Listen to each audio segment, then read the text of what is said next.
Bienvenidos al curso de Geología Histórica y de México de la Facultad de Ingeniería de la UNAM. Esta es una grabación de la primera sesión de la clase introductoria para que puedan consultarla después.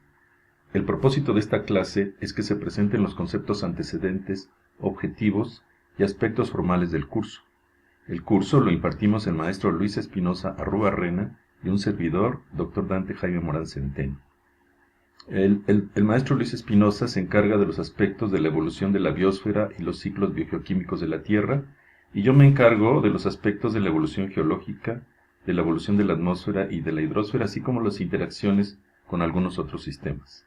Adicionalmente, nos enfocamos en los aspectos relacionados con la geología de México. Iniciamos el curso con una serie de preguntas y paradojas acerca de cómo operan los sistemas de la Tierra.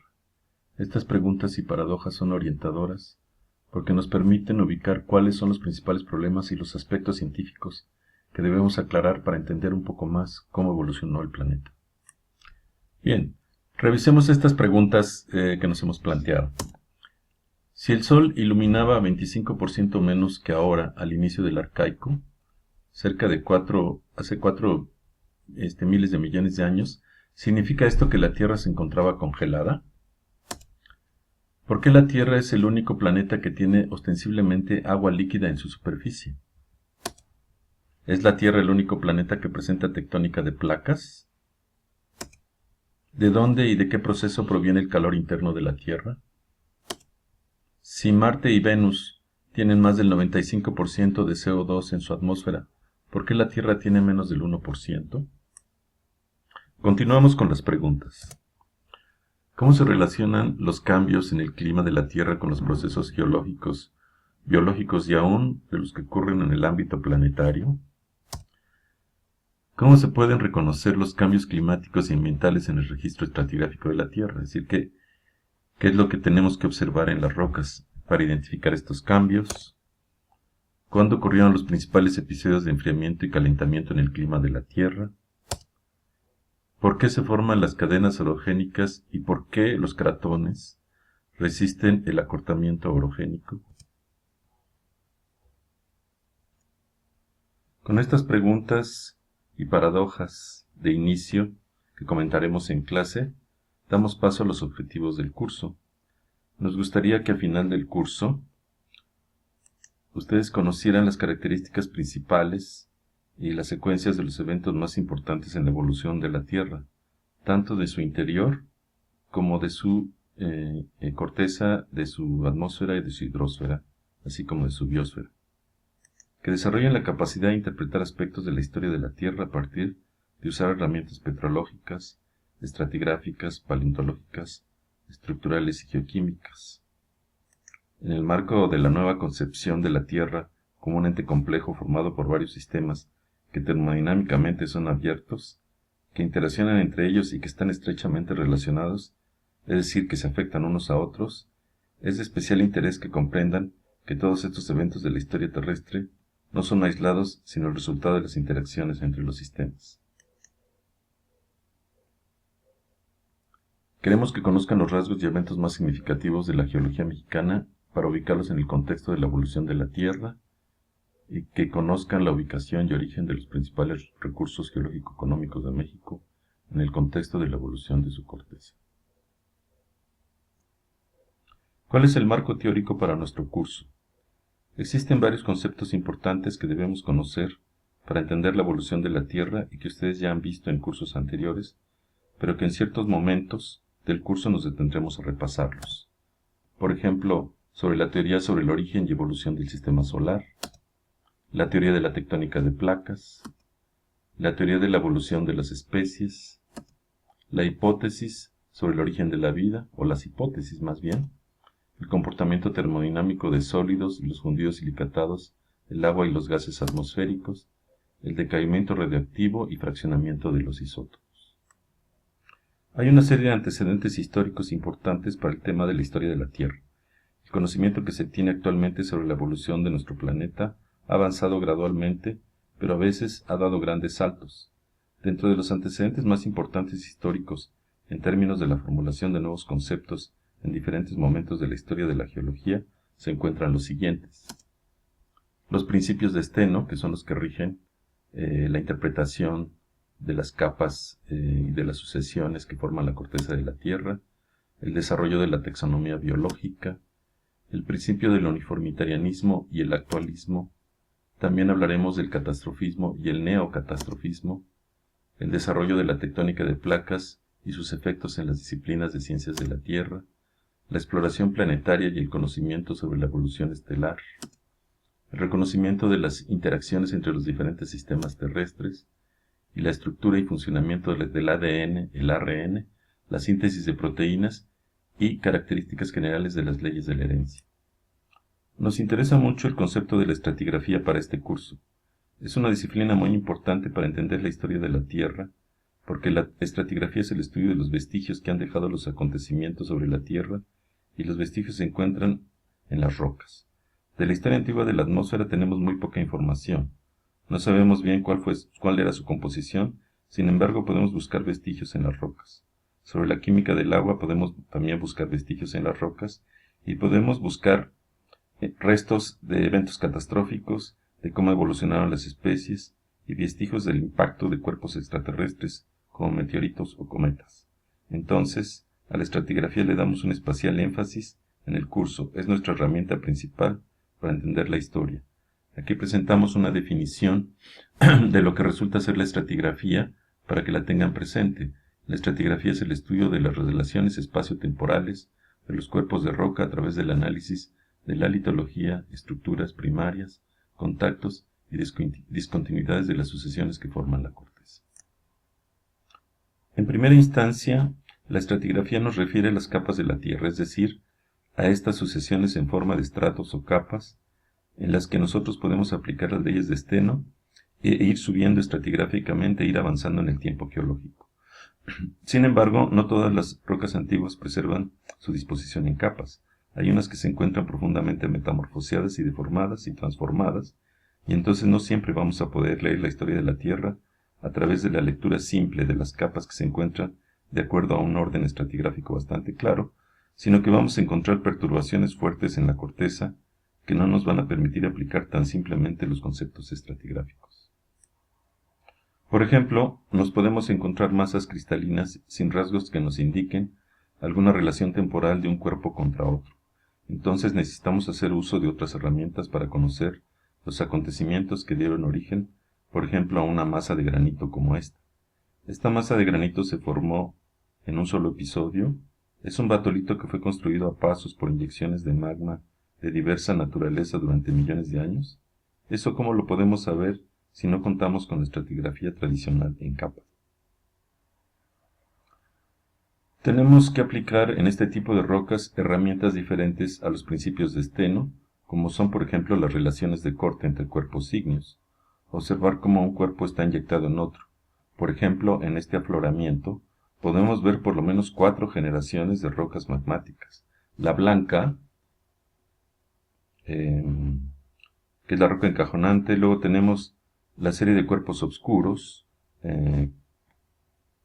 como estos que se encuentran aquí, diques de color gris que se inyectaron en la roca granítica, como estos que se encuentran en esta posición, y después hay unos diques más oscuros que cortan a los diques grises, y al final tenemos las aplitas, que son estos cuerpos de color claro. Así tenemos por lo menos 4 eventos. Si aplicamos fechamientos isotópicos a cada uno de los 4 tipos de rocas, podemos darnos una idea del tiempo en que se formaron este tipo de macizos rocosos montañosos.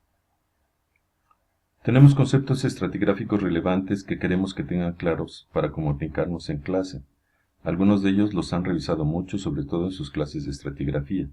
Tenemos diferentes tipos de unidades estratigráficas, por ejemplo, las unidades cronoestratigráficas, las litoestratigráficas, las bioestratigráficas, las magnetoestratigráficas, cuyo significado será útil para interpretar la historia de la Tierra. Tendremos unidades deposicionales, que son unidades que se refieren a eventos de acumulación de sedimentos, como la unidad llamada secuencia para secuencia, sucesión de facies y facies.